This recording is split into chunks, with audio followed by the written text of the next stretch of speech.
अस्सलामुअलैकुम, मैं हूँ किरण खान। आप देख रहे हैं देसी hot pot YouTube channel.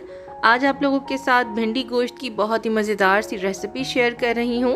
Video को स्टार्ट करने से पहले एक छोटी सी रिक्वेस्ट ये है कि आप मेरे चैनल को सब्सक्राइब कर लीजिएगा और बेल आइकन को ज़रूर प्रेस कर लीजिएगा। इससे मेरी लेटेस्ट वीडियो सबसे पहले आप तक पहुँच जाएंगी। तो चलिए जी स्टार्ट करते हैं कुकिंग को। यहाँ पे मैंने 1/4 कप के करीब कुकिंग ऑयल ले लिया है देसी में। कम या ज़्यादा अपनी मर्ज़ी के मुताबिक कर सकते हैं। 2 मीडियम साइज़ के प्याज ले लिए हैं जिनको मैंने रफली चॉप कर लिया है और उसको कुकिंग ऑयल में मैंने यहाँ पे गोल्डन ब्राउन करना है। बहुत ज़्यादा ब्लैक नहीं करना है, गोल्डन से इसको शेड देना है।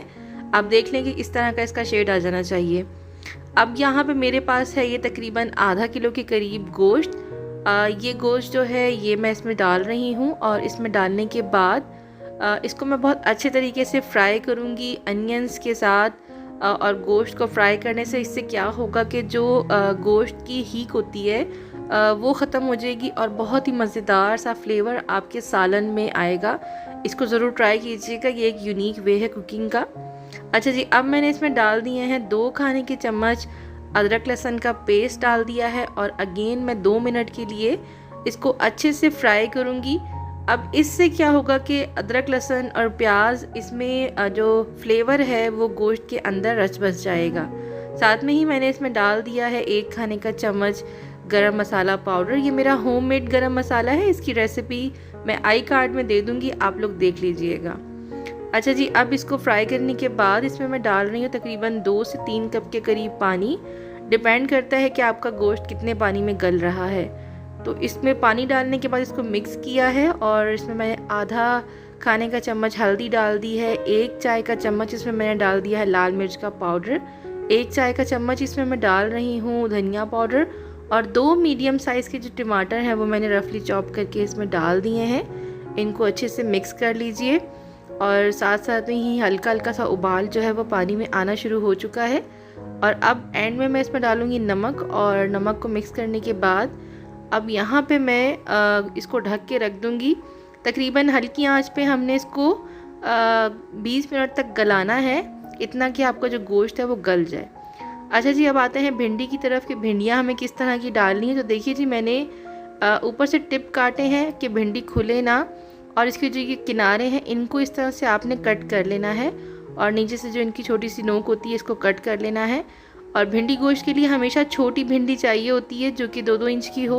बहुत बड़ी या मोटी भिंडी जो है वो भिंडी गोश्त में नहीं डलती है। अच्छा जी, यहाँ पे 20 मिनट बाद मेरा जो गोश्त है वो गल चुका था क्योंकि ये बछिया का गोश्त है। वैसे आप चाहें तो इसको चिकन के साथ भी बना सकते हैं, लेकिन बीफ का गोश्त जो है या मटन में ये बहुत मज़े की बनती है। अच्छा जी, ये मसाला भुन चुका है। अब इसमें मैं डाल रही हूँ 2 हरी मिर्चें और उसके बाद फिर इसे मैं 2-3 मिनट के लिए अच्छे से फ्राई करूँगी। और यहाँ पे ये जो मेरा मसाला है गोश्त का ये तैयार हो चुका है। अब बारी आती है कि हमें भिंडियों को किस तरह से बनाना है। तो थोड़ा सा कुकिंग ऑयल ले लिया है और उस कुकिंग ऑयल में मैंने डाल दिए हैं, ये मेरे पास करी लीव्स हैं, ये मैंने घर में ड्राई किए हैं। इनका फ्लेवर बहुत ज़बरदस्त आता है। इसकी भी रेसिपी मैं आई कार्ड में डाल दूँगी, आप देख लीजिएगा किस तरह से हम इसे घर में ट्राई कर सकते हैं। अच्छा जी, उसके बाद हम इसमें जितनी भी भिंडियाँ हैं वो इस ऑयल में डालनी है और उसके बाद आपने इनको हल्का हल्का सा फ्राई करना है, हल्की सी ये दागी हो जाए। अच्छा, इसमें हमने करी लीव्स इसलिए डाले हैं कि भिंडी के साथ और करी लीव्स जो हैं इनका फ्लेवर बहुत अच्छा आता है। तो इसको भी आपने अच्छे से फ्राई करने के बाद निकाल लेना है। और यहाँ पे ये जो मेरा मसाला बना था गोश्त का, ये जो फ्राई की हुई भिंडियाँ हैं आपने इसको इस मसाले में डाल देना है। अच्छे से मिक्स करना है ख़याल से कि भिंडी जो है वो टूटे ना, क्योंकि भिंडी में एक किस्म की लेस होती है और अगर भिंडी टूट गई तो वो लेस जो है वो खाने में या शोरबे में शामिल हो जाएगी। थोड़ा सा आपने इसमें पानी डाल देना है अकॉर्डिंग कि आपको कितना चाहिए।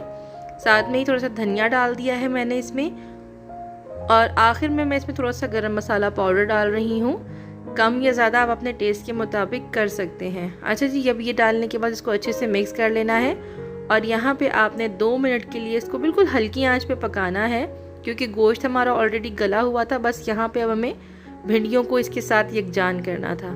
तो ये देखिए जी, हमारा जो भिंडी गोश्त का सालन है वो तैयार हो चुका है। बहुत ही मज़ेदार यूनिक रेसिपी है, ज़रूर ट्राई कीजिएगा। उम्मीद करती हूँ कि रेसिपी आपको अच्छी लगी होगी।